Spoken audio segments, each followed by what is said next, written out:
Collector ગઈકાલે નરોવા કુંજરા clear બોલતા નથી. તો આના માટે કલેક્ટર ને કાલે હું મળવાનો છું. મારી સાથે જિલ્લા પાર્ટીના પ્રમુખ નીલરાવ પણ આવવાના છે અને કલેક્ટરને અમે કહીશું રૂબરૂ, મીડિયાને પણ લઈ જઈશ કે ભાઈ તમે જ કેવડિયા મુકામે હેલીપેડ પર તમે આજ વાત કહી કે ચૈતરભાઈ આ રીતના માંગે છે 75 લાખ. તમે કીધું છે, અમને તો ખબર નહોતી અને તમે મને કમ ફરી જાઓ, સાચી વાત કહો. એટલે સાચી વાત કલેક્ટરને કાલે કેવી પડશે અને જો કલેક્ટર સાચું ના કહે તો આ સત્યની લડાઈ છે. હું સત્યની લડાઈ લડીશ, સરકારમાં પણ ગઈશ. સરકારે મારું સમર્થન કરવું પડશે. હું જે લડાઈ લડું છું એ કોના સરકારના અધિકારી માટે લડું છું.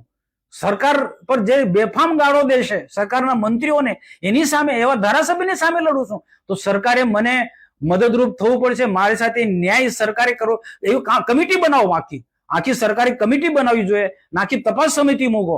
કંઈક ને કંઈક સત્ય બહાર આવશે. અને જો સરકાર જો મને મદદ ના, હું ખોટી માંગણી નથી કરતો ખોટી રીતના, પણ એક સાચી વાત છે, સાચી વાતમાં જો સરકાર મને સમર્થન નહીં કરે તો હું ભારતીય જનતા પાર્ટી છોડી દઈશ.